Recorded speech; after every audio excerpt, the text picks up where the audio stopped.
Ahora sí.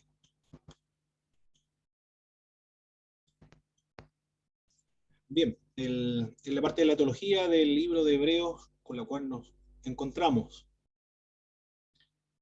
el,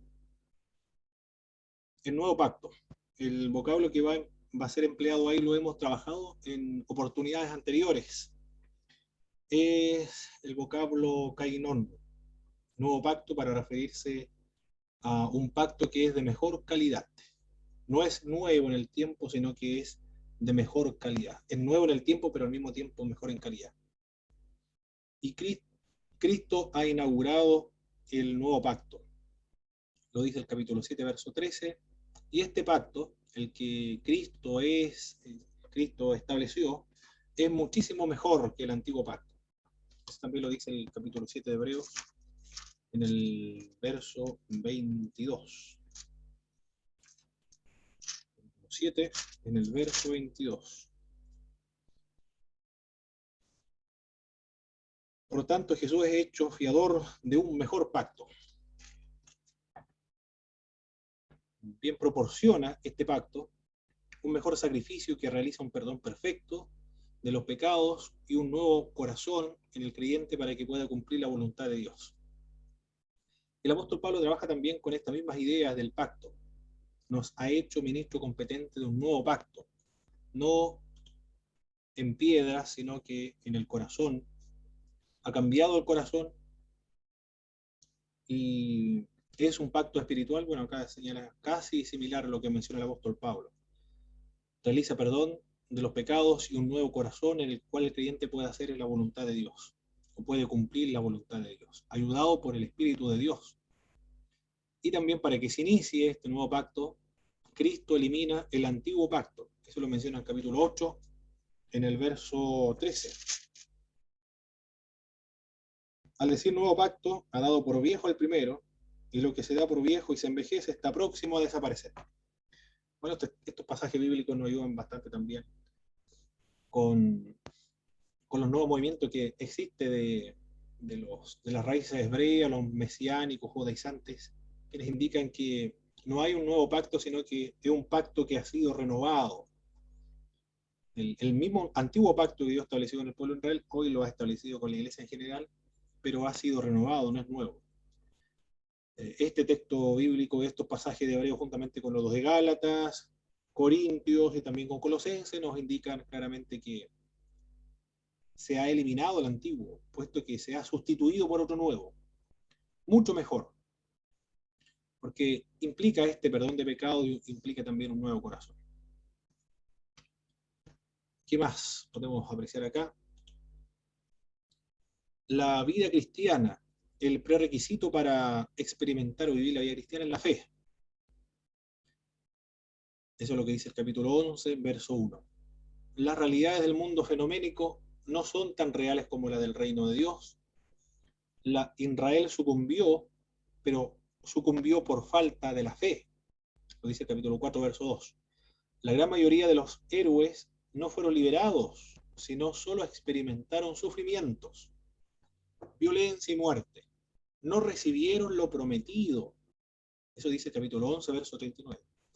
Este verso bíblico en particular nos ayuda a analizar esta nueva doctrina denominada la superfe o la hiperfe, o la doctrina del decláralo, decrétalo, confiésalo.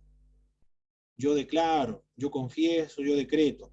Cualquier cosa que puede ser, pero siempre cuando se habla del decreto, yo cancelo, yo decreto, yo declaro, siempre se está hablando en términos materiales. Yo decreto, por ejemplo, ¿qué puede ser? Voy a tener una casa, yo decreto voy a tener un buen trabajo, yo decreto voy a tener una empresa, me viene la empresa, esos son los decretos, siempre está relacionado con eso, los decretos de la superfe y la hiperfe. Porque esta doctrina nueva nace en un contexto del neoliberalismo, no es que lo estoy criticando, sino que simplemente estoy indicando simplemente que nace en este contexto latinoamericano y estadounidense posmoderno. La posmodernidad se caracteriza por el exitismo, se caracteriza también por el hiperindividualismo y por la satisfacción inmediata. Es decir, las cosas deben obtenerse ahora inmediato. Es diferente a lo que ocurría con la modernidad, quienes ahorraban para el futuro. Por eso que surge esta doctrina de la hiperfe. Decláralo ahora, ya. Lo va a tener ahora, en este mismo instante. Por eso es que se piden siempre cosas, o declaran o decretan cosas meramente materiales. Si un creyente, por ejemplo, le va mal en su proyecto, por ejemplo, puede ser una carrera, por ejemplo, profesional, por diversas razones, puede ser que haya escogido mal, que no era la vocación. Después se cambió de carrera cuando estaba en cuarto o tercer año.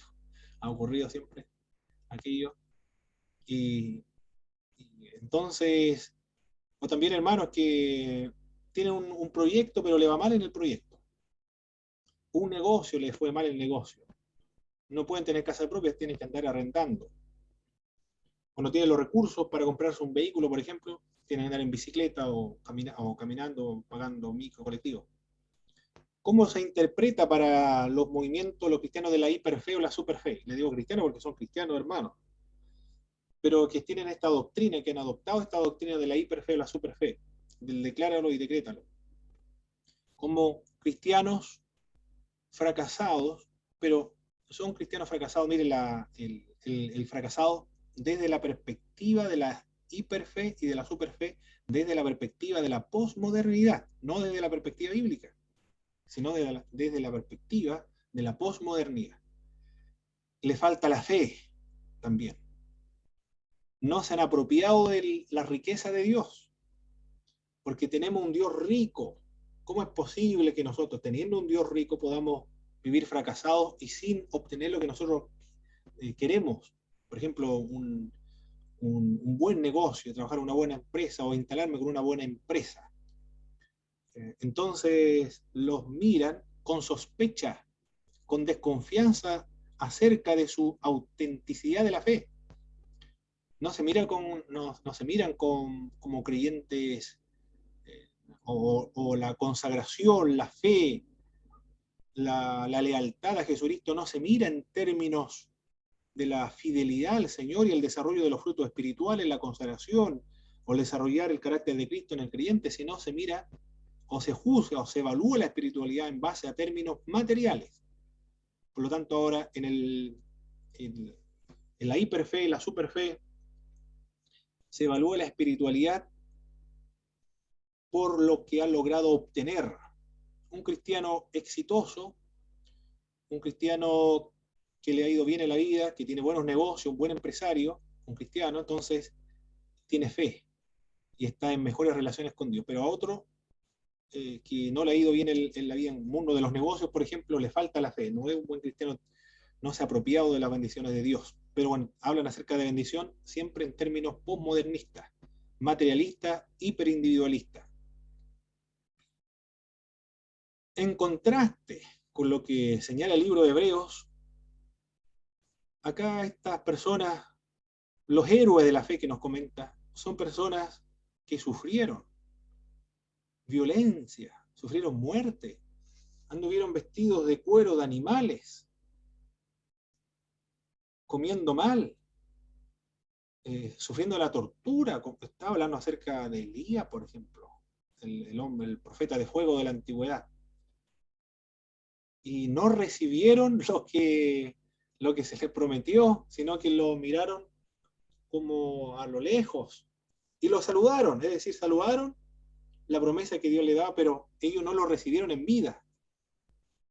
Por lo tanto, desde la perspectiva de la superfe y la hiperfe, o de la perspectiva del neopentecostalismo, estos héroes de la fe que nos describe el libro de Hebreos son cristianos que le falta la fe, cristianos que no se han apropiado de las bendiciones de Dios, o cristianos que teniendo un padre rico, siendo príncipe, vivieron como mendigos en la tierra. Por lo tanto, habla aquello de la precariedad de su fe. Así lo juzgarían los predicadores del neopentecostalismo acerca de los héroes de la fe que nos presenta el libro de Hebreos. Aquí se está mirando a los héroes de la fe no en los términos materiales, sino en la lealtad, en la confianza, en la consagración, en apropiarse de las promesas de Dios, aunque no lo obtenga aquí en la tierra en vida, no dudando de lo que Dios le iba a otorgar. Esos son los héroes de la fe. Y se mencionan casos, sí, por supuesto, de que derrotaron ejércitos, conquistaron, eh, taparon bocas de leones. Sí, eso es verdad. Pero se mencionan algunos episodios, pero no todos los héroes de la fe son los conquistadores, los que ganaron victorias, los que taparon bocas de leones. Muchos de los otros héroes de la fe sufrieron violencia, muerte y martirio. Por lo tanto, la fe no se mira en términos materialistas o exitistas de la posmodernidad, sino que se miran desde otra perspectiva, de, de la confianza y la lealtad en Dios a pesar de las circunstancias en las cuales se vive. Es imposible el arrepentimiento para los herejes, dice un autor, en realidad son los apóstatas, esto, el capítulo 6, versos del 1 al 8. Es imposible que se arrepientan. Es decir, aquí una postura del mundo de la teología. El arminianismo, el arminianismo reformado, es el término, pareciera que fuera eh, algo algo contradictorio, pero así se consideró Jacobo Arminio como reformado. El punto de vista de Arminio es reformado, es decir, con respecto a la salvación, una vez que esta persona haya renegado de la fe de Jesucristo, habiendo creído anteriormente en él y experimentando todas las bendiciones espirituales de Dios, eso es irrevocable. Es decir, no puede volver otra vez a arrepentirse para experimentar esa fe. Y como consecuencia de experimentar esa fe, todos los resultados que provienen por tener esa fe en Jesucristo, que es la salvación y la redención. Eso es irrevocable, no se puede arrepentir nuevamente. Eso lo dice el capítulo 6, verso del 1 al 8. Contiene aplicaciones prácticas también. Hay contrastes, notas interesantes, el Hijo y los ángeles, se contrasta el Hijo con Moisés, se contrasta el reposo de Canaán con el reposo de los hijos de Dios, se contrasta a Cristo y también a Aarón, la infancia y la madurez, la apostasía y la fidelidad, a Aarón y a Melquisedec, el pacto antiguo con el nuevo pacto, en cuanto a la ofrenda, la ley y la ley de Cristo, castigo bajo la ley y bajo el Evangelio, la fe y vista, hijos legítimos y bastardos, ciudades y asambleas terrestres y celestes, altar, uno viejo y otro nuevo. Esos son los contrastes que podemos ver acá en la epístola a los Hebreos. Muy bien. Después de aquella introducción, vamos a darle lectura entonces al pasaje de las Sagradas Escrituras. Del capítulo 1, vamos a darle lectura de Hebreos hasta el capítulo 14. Vamos a comenzar a desarrollar este pasaje bíblico. Vamos a comenzar con la hermana Danay, por favor, capítulo 1, del verso 1 al verso 4, el hermano Alexis Macé, del verso 5 al verso hasta el verso 10, por favor, va a darle lectura, hermano Alexis Macé, hermano Christopher Barrientos, del verso 11 al verso 14, por favor.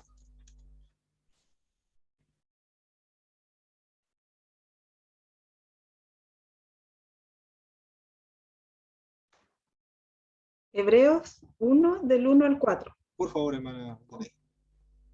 Dios, habiendo hablado muchas veces y de muchas maneras en otro tiempo a los padres por los profetas, en estos postreros días nos ha hablado por el Hijo, a quien constituyó heredero de todo y por quien asimismo hizo el universo, el cual, siendo el resplandor de su gloria y la imagen misma de su sustancia, y quien sustenta todas las cosas con la palabra de su poder, habiendo efectuado la purificación de nuestros pecados por medio de sí mismo, se sentó a la diestra de la majestad en las alturas, hecho tanto superior a los ángeles, cuanto heredó más excelente nombre que ellos. Porque ¿a cuál de los ángeles dijo Dios jamás: mi hijo eres tú, yo te he engendrado hoy? Y otra vez: yo seré a él padre, y él me será a mi hijo. Y otra vez, cuando introduce al primogénito en el mundo, dice: adórenle todos los ángeles de Dios. Ciertamente de los ángeles dice: el que hace a sus ángeles espíritus y a sus ministros llama de fuego. Más del Hijo dice, tu trono, oh Dios, por el siglo del siglo, cetro de equidad es el cetro de tu reino. Has amado la justicia y aborrecido la maldad, por lo cual te ungió Dios, el Dios tuyo, con óleo de alegría más que a tus compañeros. Y tú, oh Señor, en el principio fundaste la tierra, y los cielos son obra de tus manos. Ellos perecerán, pero tú permaneces, y todos ellos son como una vestidura, se envejecerán, y como un manto los enrollarás, como una vestidura serán mudados, pero tú eres el mismo, y tus años no tendrán fin. Pero, ¿a cuál de los ángeles has dicho jamás, siéntate a mi diestra, hasta que ponga a tus enemigos por estrado de tus pies? ¿No son todos ellos espíritus, ministradores, enviados para servir por causa de los que heredarán la salvación? Perfecto. Muchas gracias, hermano, las lecturas. Vamos a listar entonces todo lo que el autor de Hebreos nos habla acerca de Jesús de Nazaret. ¿Qué es lo que nos dice acerca de Jesús?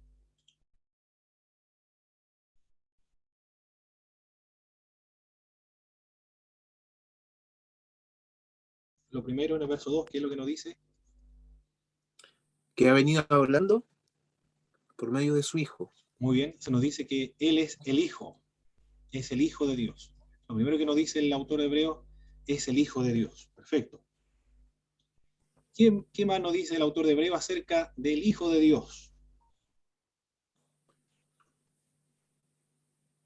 Que fue constituido heredero y que asimismo hizo el universo. Heredero de todo. Extraordinario lo que nos menciona el libro de Hebreos. La introducción, pareciera que yo me imagino la imagen que se me viene a la mente cuando el escritor de Hebreos está hablando acerca de Jesús es como si viniera con una locomotora, un camión gigante, avasallando con todo a su paso, por lo que menciona y habla acerca de Jesús, porque es muy contundente, muy exaltado, muy elevado la introducción que realiza al texto para hablar de Jesús de Nazaret. Y heredero de todo, por quien, ¿y qué más? Aparte de ser heredero de todo,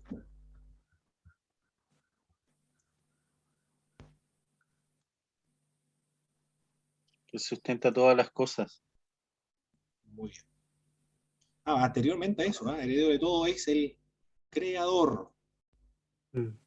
Es hijo de Dios, es heredero, es creador, por quien asimismo hizo el universo. Es decir, el universo se hizo por medio de Jesús de Nazaret. Juan dice lo mismo.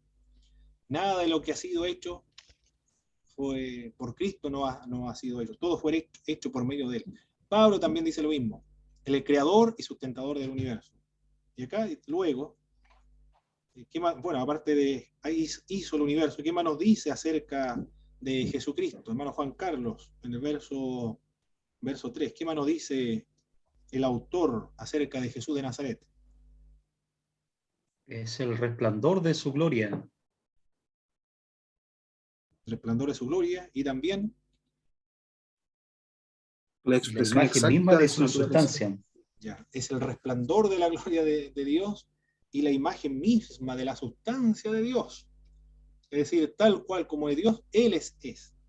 Claro, tiene que ser así porque ese sí es el creador, el creador de todas las cosas, heredero de todo, ¿qué más?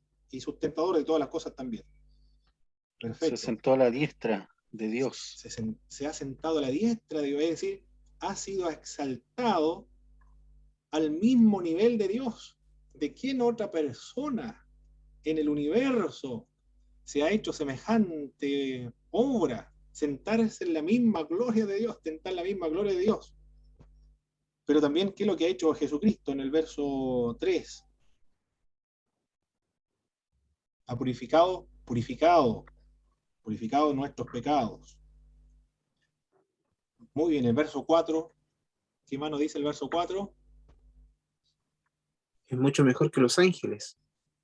y también heredó más excelente nombre que ellos. ¿A qué nombre podría referirse acá, creen ustedes, hermanos?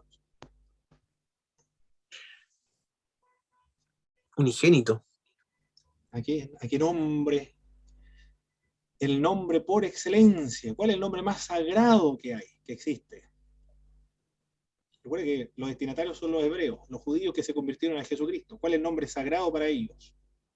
¿Yahvé? Y ni siquiera se puede pronunciar. Mm. Es decir, no lo pronunciaban ellos. Anotaban solamente las consonantes, el tetragramatón, el yo soy el que soy. Es decir, ese nombre ha heredado este ser humano, porque también es ser humano, lo dice el libro de Hebreos. ¿Por qué es ser humano? Porque él ha sido engendrado por Dios. Habla acerca de la encarnación de Jesucristo. Habla acerca cuando habla acerca de la engendración, habla acerca de la encarnación de Jesucristo. Y después dice, cuando introduce el primogénito en el mundo.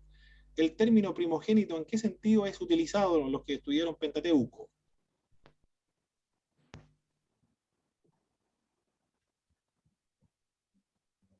¿En qué sentido se utiliza el término primogénito? ¿Quién era el primogénito en la familia hebrea?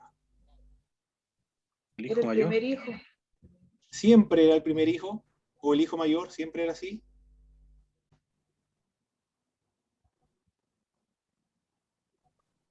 ¿Recibió una bendición especial? No necesariamente, ¿eh? Sí, No necesariamente ¿No? era el primero nacido. Tradicionalmente sí, pero Dios trastoca esos términos culturales, porque el mayor servirá al menor, la primogenitura en este caso con Esaú y Jacob pasó al menor, es decir, la primogenitura iba a ser Mm. traspasada al que salió después, es decir, a Jacob. En el caso de Ismael y con Isaac, Ismael era el mayor, el primero, pero la primogenitura iba a ser pasada a Isaac, él era el primogénito. El primogénito entonces no necesariamente era el primero en nacer o el mayor, sino aquel que era cabeza de la familia, que heredaba la doble porción de la herencia del padre.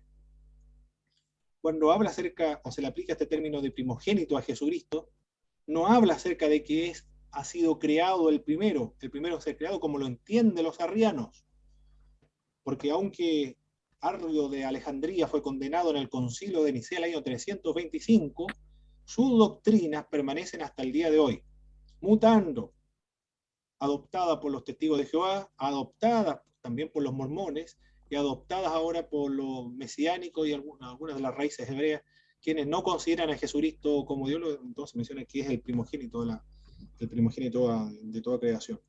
Pero acá el primogénito no habla acerca de ser creado, sino de que Él es el jefe, que Él es la cabeza de toda la creación, la cabeza de la iglesia. Bueno, y también dice que se le adoren, los ángeles le adoran. Muy bien, eso es lo que nos menciona en este texto bíblico acerca de Jesucristo. Y más todavía, sigue anunciando el autor de Hebreo acerca de Jesús de Nazaret. La falta del encabezamiento puede ser debido a la reutilización de la carta para otros destinatarios. Por eso que no hay un encabezamiento, es decir, una introducción. Puede ser esa, porque la carta circulaba en muchas iglesias. El comentario de la Biblia de nuestro pueblo, del año 2011, explica que no lleva encabezamiento, remitente, destinatario, saludos de entrada, porque no es una carta, sino una homilía, que se dirige a cristianos de segunda generación, que vivían momentos difíciles de desaliento y también de confusión. En los versos 1 al verso 4, el autor expone en su introducción un elevado tono, un vocabulario selecto y un tanto misterioso. En una síntesis profunda, indica que el Padre es el protagonista de todo el proceso salvífico o el proceso de la salvación. Pero junto al Padre, a Él se encuentra el Hijo, de quien se dice claramente su procedencia de Dios y su igualdad plena con Él. Es igual al Padre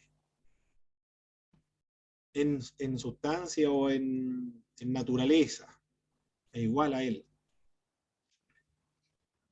el Hijo está presente en el origen del mundo, esto es lo que menciona lo que ya hemos leído, interviene también en la creación y la salvación del mundo por medio de una singular mediación que presenta características sacerdotales. En el verso 2, Dios dice que ha hablado por medio de los profetas de diversas formas. Ha hablado por medio de una nube, por medio de, ¿qué más? Una columna de fuego, por medio del ángel de Jehová, por medio de visiones, por medio de sueños, por medio de una voz audible, por medio de una voz interior, por medio de los profetas. El Señor ha hablado de muchas formas. Esta afirmación inicial es básica para todo el argumento de esta epístola, como también es básica para la fe cristiana. Dios ha hablado. Dios se ha autorrevelado a la humanidad. Si Dios hubiese permanecido en silencio, oculto, en la espesa oscuridad, sería terrible aquello, ¿eh? La situación de la humanidad, por cierto, que habría sido terrible. Dios se ha revelado primero, se ha autorrevelado a los antepasados a través de los profetas, y ahora finalmente en los últimos tiempos, en los postreros tiempos, es decir, en los tiempos escatológicos, los últimos tiempos, ha hablado por medio de su Hijo. Aquí la escatología entonces de hebreo es la misma de la escatología del Nuevo Testamento, es decir, esta tensión entre el ya y el no todavía. Ya estamos en los postreros tiempos, pero todavía no se han consumado los postreros tiempos. Vivimos en esta tensión de los postreros tiempos, los tiempos escatológicos. Los tiempos escatológicos entonces no son los tiempos inmediatamente antes de la segunda venida de Jesús, sino que ya estamos en esos tiempos escatológicos. Estas dos etapas de la revelación divina corresponden al Antiguo y Nuevo Testamento. La historia de la revelación divina es una historia de progresión hasta Cristo. Todo progresa hasta que llegue Jesucristo. Cristo entonces es el clímax de la revelación de Dios. Pero no hay progresión después que viene Jesús de Nazaret. Es decir, no hay más revelación escritural, para hablar en términos claros y no se confunda con la revelación continua de la Iglesia. Se establece 7 hechos acerca del Hijo de Dios, que demuestra su grandeza y expone la razón por la cual la revelación dada en él es la más grande que Dios pueda dar. Dios lo ha constituido heredero de todos, dijimos, a través del Hijo. Dios hizo el universo, es el resplandor de la gloria de Dios, es la imagen misma de la sustancia de Dios, es decir, la impresión de su ser. En griego, el vocablo que se va a utilizar acá es carácter. Este término de carácter o imagen aparece solo aquí en el Nuevo Testamento. No aparece en ninguna otra parte del Nuevo Testamento. Solo aquí el autor de Hebreo lo menciona. Recuerde que él elabora muy bien su escrito y selecciona muy bien las palabras que va a utilizar para escribir y expresar mejor las ideas. Por lo tanto, la palabra que va a escoger él, claro, es una palabra que es escogida por la acción del Espíritu Santo. Expresa esta verdad aún más enfáticamente que otra que también se puede traducir lo mismo. Eikon en griego, imagen igual, que se usa en otros lugares para denotar la imagen de Cristo, la imagen de Dios en Cristo. Pero esta palabra carácter es más intensa, es más fuerte, más enfática para referirse a la imagen de Dios. La otra palabra griega es hipostasios, de ahí viene el término hipostasis. Así como la gloria está realmente en el resplandor, así la sustancia, es decir, la hipostasis de Dios está realmente en Jesús, que es su impresión, su representación, o es la corporación exacta de Dios. De ahí viene el término después hipostasis, la unión hipostática. ¿A qué se refiere a la unión hipostática? Las dos naturalezas de Cristo están en una misma persona. ¿Qué más nos dice el escritor de Hebreos acerca de Jesús? Él sustenta todas las cosas con la palabra de su poder. Un autor muy conocido, Bruce, cita a otro autor, habla acerca de estos términos, la palabra poderosa. Aquí es una expresión que denota el logos. Los escritores griegos hablaban acerca del logos como el fundamento por el cual nosotros pensamos, razonamos, y el que sustenta también todo el universo. Así le entendían el término logos. Para Filón y el libro de sabiduría, logos es la personificación de un atributo de Dios. ¿Cuál es ese atributo? La sabiduría. La sabiduría es una personificación de la divinidad para hablar acerca de Dios. Mientras que para el autor de Hebreos es Jesucristo mismo. Es decir, la personificación de Dios ahora no es la sabiduría que hablaba Filón, sino que la personificación de la divinidad, Dios hecho persona, o sea, personificado en la persona de su Hijo Jesucristo. ¿Qué más nos dice? Que el Señor ha purificado nuestros pecados, lo que nos dice en el verso 3. Una obra de la purificación de los pecados que solamente Dios lo puede hacer. Y lo puede hacer y es compatible completamente con Jesús, porque es Dios, por eso puede hacer esta obra de la purificación de nuestros pecados. Lo que no puede hacer las instituciones del judaísmo, el ritualismo de los judíos, que eran sombras simplemente de lo que Cristo iba a venir a realizar. Se sentó a la diestra de la majestad de las alturas, tanto en la iglesia apostólica como para la iglesia de nosotros hoy. Cristo sentado a la diestra de Dios no se entendió literalmente. Ellos sabían que Dios no tiene una dimensión o una diestra física, porque no es físico, es espíritu, ni trono material a cuyo lado se sienta Cristo ascendido. Para ellos el lenguaje denota la exaltación y supremacía de Cristo, como lo que significa para nosotros. Cristo entonces sentado a la diestra de Dios equivale a la exaltación de Jesucristo, a la supremacía de Jesucristo. Bauckham, en su libro, Richard Bauckham, en su libro Monoteísmo y Cristología del Nuevo Testamento, respecto al verso 4, señala que Jesús exaltado recibe el nombre divino, es decir, el tetragramatón, el nombre que cita la única identidad del único Dios, el nombre que es exclusivo al único Dios, de un modo que consigue en ocasión ambigua la palabra Dios. Es decir, heredó un nombre que es sobre todo nombre. Pablo también lo menciona, un nombre que es sobre todo nombre, el nombre sagrado de los hebreos, el yo soy el que soy, el tetragramatón. Es lo que sostiene este autor. Su nombre entonces, su relación con Dios, su divinidad, pues el Padre ordena que se le adore en el verso 6 y el verso 8, cuando introduce el primogénito en el mundo, dice, adórenle todos los ángeles de Dios. Si Jesús no fuese Dios, entonces el autor de Hebreos estaría enseñando la idolatría. Pero ningún autor de la antigüedad acusa al escritor de Hebreos de fomentar la idolatría cuando se habla de adorar a Jesucristo. Porque todos los cristianos del siglo I no tenían problemas en adorar a Jesucristo. Y esta adoración de Jesucristo no es tardía, como señalan algunos los críticos o los racionalistas, señalan que la divinización de Jesucristo es algo posterior cuando llega el Evangelio a los griegos, y ellos le imputan divinidad a Jesucristo.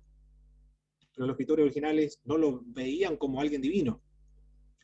Pero aquí estamos viendo que un escrito antes del año 70 ya lo menciona con características divinas. Bueno, todo lo que hemos mencionado tiene son características divinas, pero acá, principalmente en la adoración, no tienen problema en adorar a Jesús de Nazaret. Escritos antiguos también mencionan acerca de los creyentes que no son extrabíblicos, son soldados romanos quienes escriben al emperador, a otros generales.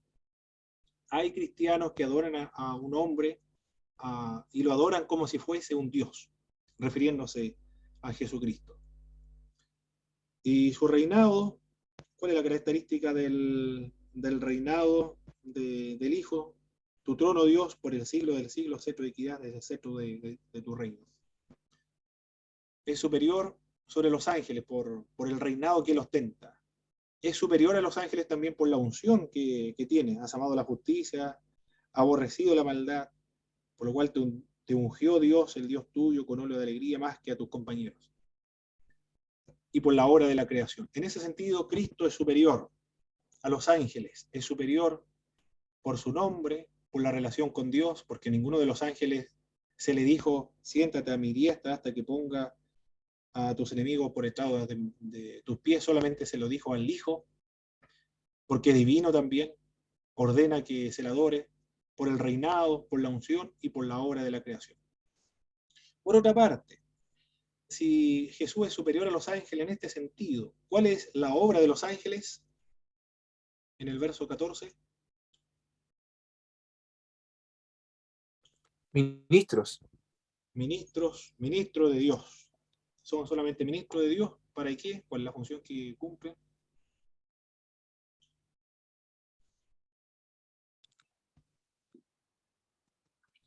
Servicio. Muy bien. Para servir a los creyentes. Claro que son para servicio a los creyentes, pero están subordinados a Dios, es decir, Dios es el que determina qué servicio van a cumplir a los creyentes. No es que los ángeles estén al servicio de los creyentes o los creyentes le puedan dar órdenes a los ángeles, pero están al servicio de Dios. Están para ayudar a los creyentes. Lo menciono por una profeta, creo que en Centroamérica, que se le perdió sus joyas y mandó a los ángeles para que le buscara las joyas. Bueno, por eso lo menciono. Están al servicio de Dios, son siervos de Dios, pero para ayudar a los creyentes. El peligro ahora, en el capítulo 2, del verso 1 al 4, vamos a darle lectura. Hermano Juan Carlos, por favor, del verso 1 al verso 4. Profe, Sí, hermano Alexis. antes de que lea el hermano, mencionar nomás que la palabra del Señor dice que pudiendo haberle dado a los ángeles el servicio o el ministerio de la predicación, le dio a los hombres este gran ministerio de entregar el mensaje de Cristo. Y quizás, bueno, hay un libro que leí acerca que creo que es de Billy Graham, que habla acerca de los ángeles, que son importantes en la historia de la humanidad, incluso hasta el final hasta los postreros tiempos. Incluye también ahí a los ángeles, y muchas veces no se estudia dentro de la iglesia, no se estudia mucho acerca de cuál es el trabajo específico que realizan los ángeles. Muy bien, hermano Alexis. Correcto. Bueno, no se estudia tanto para, algunos señalan para no obsesionarse con los ángeles, o aquellos que se obsesionan con los ángeles. Bueno, no específicamente los ángeles, sino con los ángeles caídos. Se van al otro extremo de obsesionarse, conocer más de los ángeles que de Dios.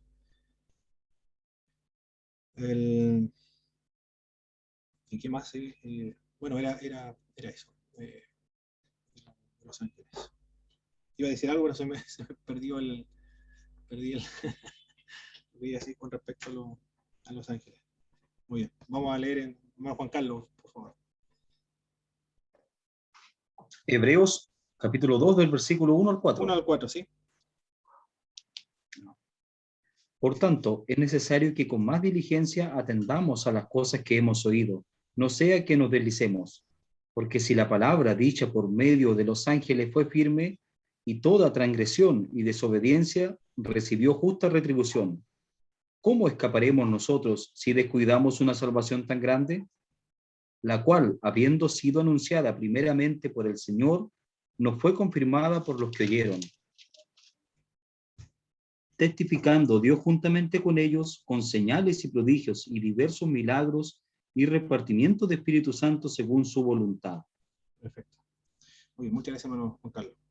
Bueno, ahora me acordé de los ángeles. ¿Por qué creen ustedes, hermanos, que el Señor le encargó el ministerio de la predicación del Evangelio a seres humanos y no a los ángeles?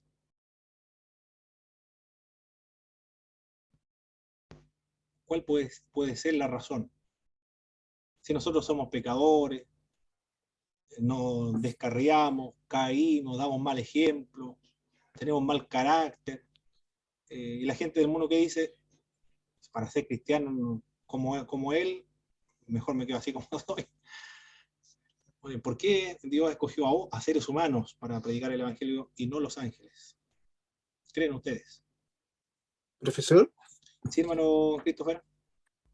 no sé si la respuesta nos ayude, pero creo que más adelante la epístola dice que Cristo dio su vida por los seres humanos y no por los ángeles.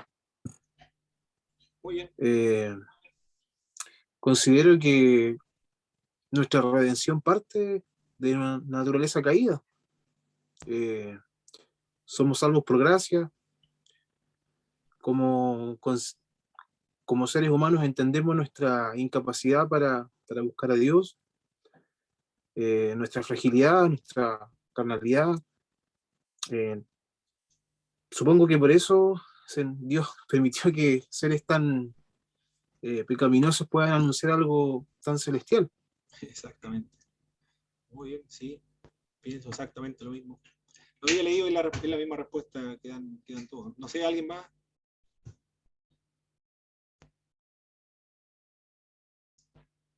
Bueno, la gente del mundo tiene varias justificaciones para permanecer en su incredulidad. Una de ellas es que los creyentes damos mal testimonio, por eso que no se hacen creyentes. Pero si fueran ángeles que le viniera a predicar el Evangelio, también tendrían otra excusa. Si esa gente nunca, los ángeles no tienen idea cuál es la condición en la cual nosotros nos encontramos y nunca han pecado, esos son santos.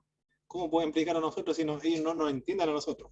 También podrían justificarse de ese modo. La incredulidad tiene mucha respuesta para justificarla. Por eso yo creo que la mejor forma de seres humanos ganando a seres humanos pecadores, ganando a otros seres humanos pecadores para Cristo. Este verso 4 entonces, perder el rumbo, peligro de descuidar esta salvación. Si hay advertencias contra el peligro de descuidar esta salvación, es porque existe el peligro real, no es hipotético. Si hay advertencia porque existe el peligro real de un peligro, si hay una advertencia, por ejemplo, de no adelantar en una curva, por ejemplo, hay una señalización detrás de no adelante en curva, es porque existe un peligro real de adelantar un vehículo en una curva, se puede encontrar con otro vehículo de frente y a la velocidad que van, Dios mío, van a quedar, pero muy mal. Acá también, si se hacen estos tipos de advertencias, que son 7, les señalan algunas, advertencia contra el pecado de la apostasía, es porque existe un peligro real de la apostasía, o de descuidar esta salvación tan grande, la idea es la misma de descuidarlo, caer de la gracia. Pero no se va a perder por cualquier cosa tampoco se va a ir al otro extremo. John Wesley decía lo mismo, no se va a perder por cualquier pecado, sino por un pecado que sea, decía John Wesley, permanente y constante. Pero nada más, eso decía él, permanente y constante, un pecado que sea permanente y constante, o deliberado, en el tiempo, que se prolongue en el tiempo. Ese tipo de pecado es lo que hace que la persona caiga de la gracia. Pero no es irrevocable, decía John Wesley. Para mí no decía, sí, esto es revocable. No, o sea, irrevocable. No va a poder volver nuevamente a experimentar la salvación. ¿Qué hacer para no perder el rumbo? En el verso 2, ¿qué se debe hacer para no perder el rumbo? Lo primero que se debe hacer, lo dice el verso 2, Hermana Belén, ¿qué debemos hacer para no perder el rumbo?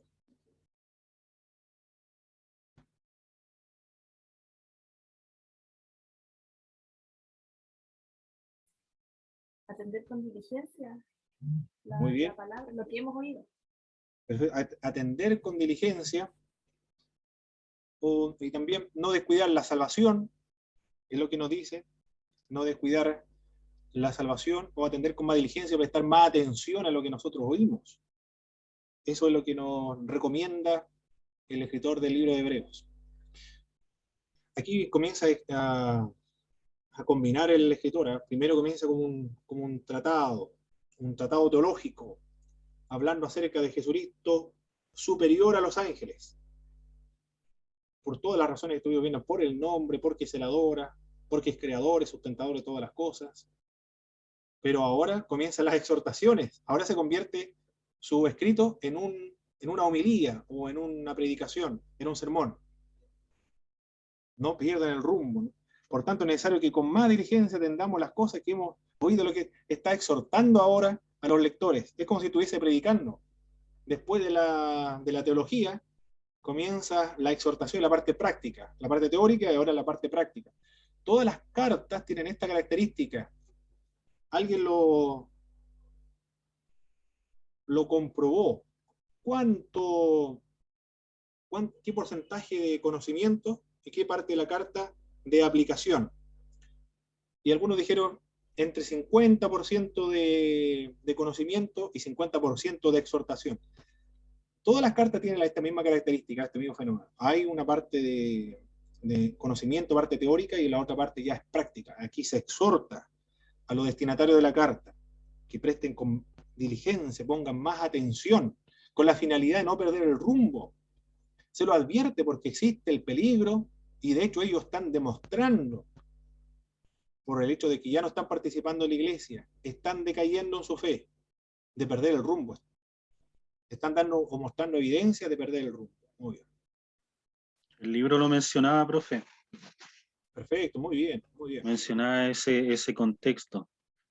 Muy bien, hermano Alexis. ¿Quién les predicó la salvación a los destinatarios de esta carta? Incluyéndose también el autor. El verso 3 y verso 4. ¿Quiénes fueron los que le predicaron el evangelio a ellos? Dice el Señor y después fue confirmado por los que... Muy bien, los que oyeron al Señor, ¿eh? Los que oyeron al Señor. Hubieron discípulos que oyeron a Jesucristo en vivo e indirecto. Qué privilegio más grande.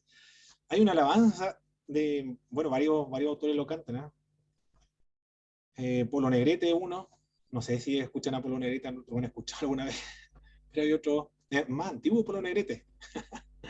Hay otro donde, ¿quién es? Luis Orellana, no sé el nombre. Orellana es un chileno, él. Roberto Orellana. Roberto Orellana. Quisiera saber cómo era mi Cristo, en la canción. Quisiera saber cómo era mi Cristo y ver su rostro, en fin. Bueno, tener el privilegio de lo que muchos tuvieron, de contemplar su rostro, ¿no? Esa canción me gusta mucho, me emociona escuchar esa canción. Tener el privilegio que muchos tuvieron de ver su rostro y sus manos también. No, esta gente escuchó directamente a Jesús de Nazaret, al hombre, ese hombre que caminaba por Galilea, se fue a Jerusalén, murió en la cruz, escupido, despreciado de la gente, lo vieron en vivo en directo, lo apreciaron. No era tan extraordinario al verlo su presencia, las obras que hacía, las enseñanzas profundas, claro, había que escucharlo atentamente para darse cuenta y andar con él, como lo hicieron los apóstoles, por ejemplo, 3 años y medio, para darse cuenta que él es más que un hombre. ¿Quién es este? Dijo Pedro, que hasta las olas y el viento le obedecen. Increíble, ¿eh? Al mandato del Señor, la ola y el viento se detiene. No, maravilloso eso. No sé qué habrán pensado los discípulos. Bueno, que el pecado también produce tanta incredulidad que Pedro después lo niega, después de haber apreciado todo eso, caminar, ser capaz de caminar por las aguas, por el mandato de Cristo, después le está negando. Bueno, el pecado, lamentablemente, eso es lo que produce el pecado. A pesar de ver, no desconfía y duda y teme también por su propia vida. Por eso aquí el tema, Juan tiene desconfianza de las personas que siguen a Jesús y creen en Jesús por los milagros por los milagros, las señales, porque no, no son los medios adecuados para Juan, ¿eh? Para Juan no son los medios adecuados para despertar la verdadera y la auténtica fe. Lucas sí, en el libro de Hechos sí, las personas vieron y creyeron y se convirtieron, pero para Juan sospecha de aquellos que siguen a Jesucristo, por los panes y los peces solamente. ¿Y de qué manera Dios testifica el mensaje en el verso 4? ¿Cómo confirmó el Señor o testificó el mensaje? En el verso 4. Con señales, prodigios y diversos milagros.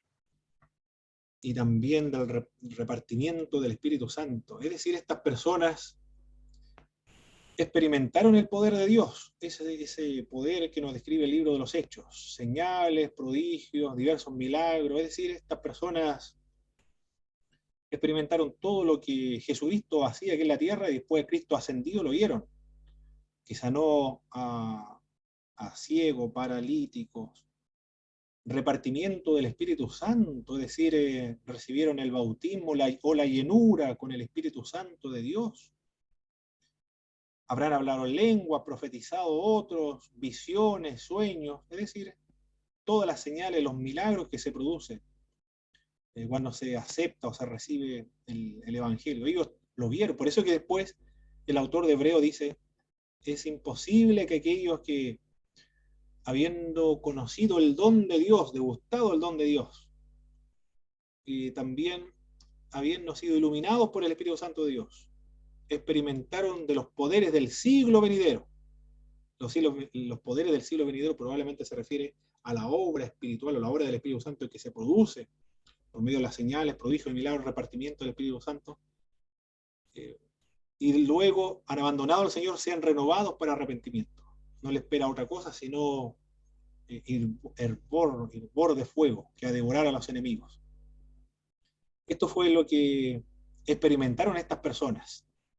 Escucharon atentamente y vieron las señales, los prodigios, los milagros, repartimiento del Espíritu Santo, es decir, comprobaron el poder del Cristo ascendido. Esa es la situación en la cual se encuentran estos destinatarios, y por eso es que es muy peligroso, porque ellos son auténticos y verdaderos creyentes, que experimentaron el poder de Dios, y experimentaron a Jesucristo y la salvación. No son nominales o simpatizantes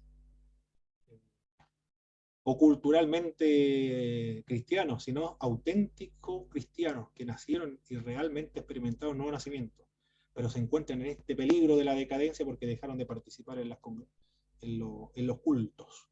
Y por la persecución que no es, ni siquiera han llegado a derramar sangre, ya quieren volverse atrás nuevamente, quieren volver al judaísmo, al ritualismo de los judíos, de los judaizantes. Muy bien, vamos a dar un repaso de lo que hemos visto. ¿Profe? Sí, hermano Alexis. Y cuando hace mención en el libro de Apocalipsis acerca del primer amor, ¿está un poco relacionado igual con este pasaje acerca de la salvación? No recuerdo, hermano, me temo que han dejado el primer amor. No sé si está relacionado acá o no, en el libro de Apocalipsis. ¿En qué capítulo es eso, hermano? Parece que en la iglesia de Éfeso, ¿cierto?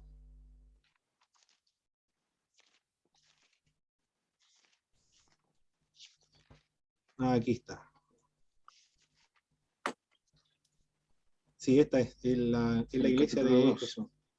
Yo sé que el problema de esta iglesia es que Bueno, ellos son creyentes porque tiene obras de creyentes, han trabajado, tienen paciencia, no soporta a los malos, es decir, una iglesia que enfatiza la santidad, no soporta a los malos, ha probado a los que se dicen ser apóstoles y no lo son, es decir, protege no solamente la consagración de los creyentes, sino que protege también la doctrina cristiana, que se mantenga pura, son celosos en cuanto a los temas de consagración, santificación y tema de la pureza doctrinal, ha sufrido y ha sufrido también, ha experimentado el sufrimiento por causa de Cristo, has tenido paciencia en medio de los sufrimientos, has trabajado arduamente por amor de mi nombre y no has desmayado, pero ha dejado su primer amor. Parece que el problema de esta iglesia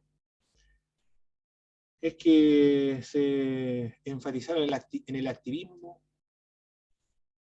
y enfatizaron tanto la sana doctrina o enfatizaron tanto el mantener pura la doctrina cristiana y la búsqueda de los herejes que perdieron el amor hacia el prójimo, es decir, el amor cristiano, el amar al prójimo como a ti mismo, amar a los enemigos. Parece que han perdido eso por el hecho de andar buscando herejes. Ya desconfiaban de todo el mundo y en esa búsqueda de herejes ya eran tipo Juan Calvino con, con los herejes, no, eran terribles. Lo que sucedió en general, pero era la época, no podemos juzgar a Calvino tampoco desde nuestra perspectiva, porque Martín Lutero no fue tan extremo, pero hizo exactamente lo mismo con los de la revolución campesina, porque apoyó a la aristocracia, a los nobles, y dejó a los campesinos a merced de las balas, porque acabaron con él. Hubo una guerra, una revolución armada, y Martín Lutero estuvo a favor de los príncipes, de la nobleza. Por eso fue una reforma de la nobleza, y en cambio los anabaptistas, o los milenaristas, era una reforma del bajo pueblo, de los campesinos. Bueno, Juan Calvino mató a Miguel de Cervet, y torturaba también para sacar confesiones de personas que él sospechaba que podrían ser herejes. Ahí se podría aplicar este término de abandonar o dejar su primer amor, en ese sentido. Hermano, Pero de perder, no caer de la gracia bajo ningún punto. Parece que el amor es el amor al prójimo por esta búsqueda o caza de herejes, que enfatizando tanto la sana doctrina termina odiando y aborreciendo al resto de la humanidad. ¿Sí, María?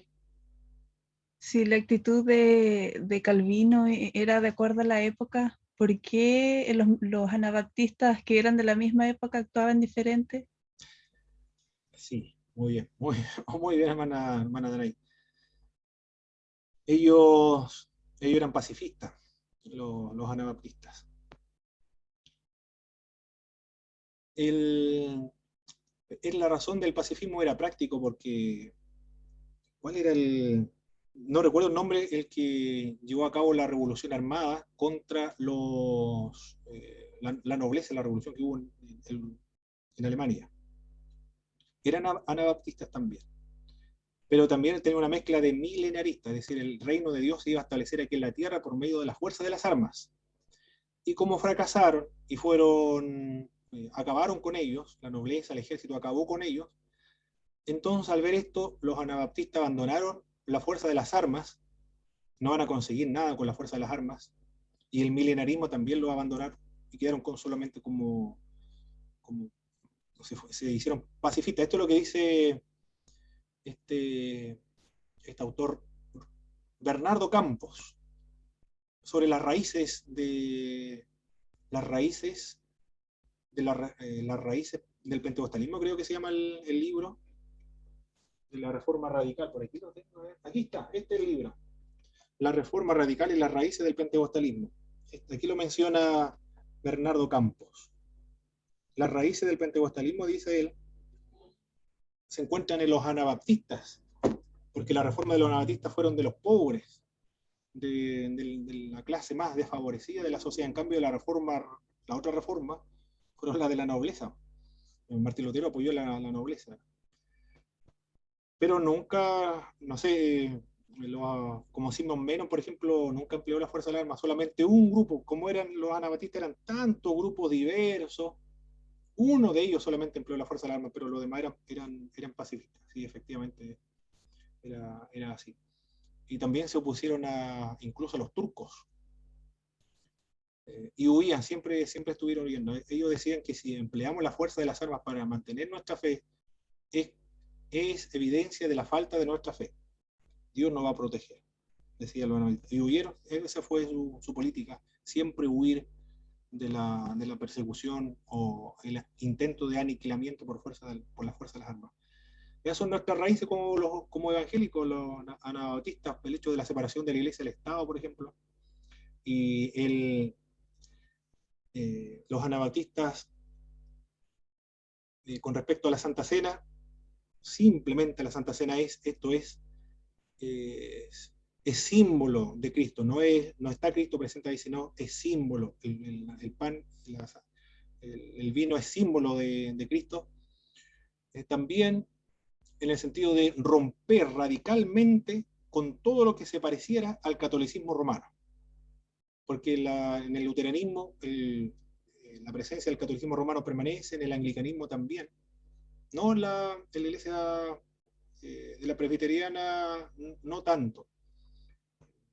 Pero los anabaptistas fueron los que más rompieron y llevaron, por eso se le conoce como la reforma radical, porque radicalizaron la reforma. Nada de lo que se pareciera al catolicismo romano lo conservaron los anabaptistas. Ellos son herencias que nos han heredado nosotros a los evangélicos, a todos los evangélicos. No el pacifismo, sí, el pacifismo, porque nosotros empleamos, nosotros podemos hacer el servicio militar, por ejemplo. Esa parte de los anabaptistas no lo hemos aplicado en nuestras congregaciones. Algunas cosas sí, otras las hemos desechado. Muy bien, hermanos. Estaba grabando.